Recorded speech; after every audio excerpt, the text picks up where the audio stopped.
He said the government fell disastrously short in dealing with coronavirus. He was giving evidence, of course, and still is, to MPs on the handling of the pandemic today. The PM's ex-chief advisor said the UK failed to hear the alarm bells when the virus hit other countries early last year. He claimed he'd urged Boris Johnson to bring in lockdown measures by mid-March, but there was no plan to enable this. He also said, and this is one of the big headlines out of this, you can be sure this will be on the front pages tomorrow, that Matt Hancock, the health secretary, should have been fired for at least 15 or 20 things, including lying to people in meetings. The Secretary of State for Health should have been fired for at least 15, 20 things, including lying to everybody in multiple occasions, in meeting after meeting, in the Cabinet room and publicly.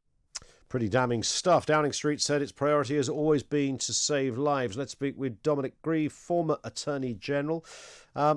Dominic Grieve, I mean, this was, whichever way you slice it, this was better than the full set of House of Cards, wasn't it? It's a terrible soap opera. I rather agree with the view expressed by somebody who rang in. And government shouldn't be about soap opera. It should be about something more than that. The description he's given is one of total chaos, lack of leadership from the Prime Minister, and also lack of any real focus within Number 10, or indeed, on the face of it, government more generally, about grappling with the pandemic. That's what comes across. Now, whether it's all true or not, I'm not qualified to say. Mr. Cummings certainly earned a reputation for himself in 2019 as being somebody who was quite happy to put out smears and disinformation on behalf of government. But then the mere fact that he was recruited by the Prime Minister is an indication, I think, of some of the underlying chaos which always seems to accompany this particular Prime Minister, because that's who he is and what he is. It's interesting. It doesn't seem to translate to popularity, though, Dominic. Whenever we're looking at the moment, his star seems to rise week on week. Doesn't hardly matters what is thrown at him, what accusations. People seem to love Boris Johnson. That may be the case.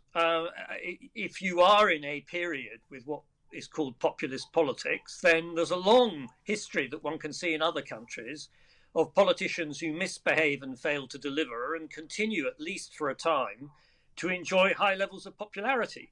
This is not unique to the United Kingdom. It should bother people because, bluntly, it is possible to deliver better quality government than this. And there are plenty of people around currently in politics who would be capable of doing this.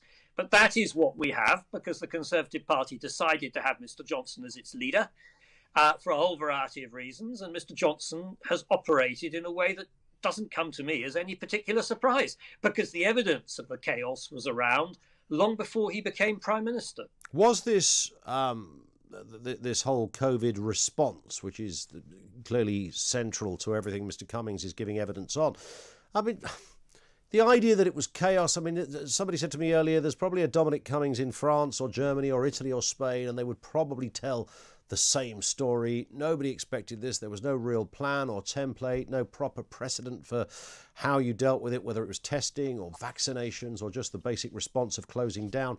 It's just an inevitability, not really Johnson's fault, not really the government's fault, just the unprecedented nature of a global pandemic. Does that wash?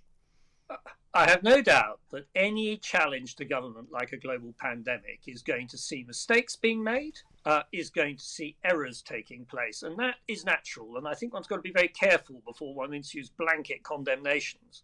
But it's the image of the underlying chaos and lack of leadership, which in a sense Mr. Cummings was an essential part because he'd been brought in as part of this performance. That is, I think, unusual.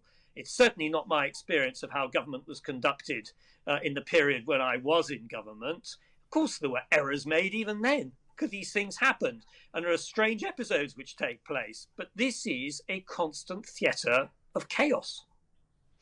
Dominic Grieve, thank you. Former Attorney General, former Conservative MP, and of course, former member of Her Majesty's government.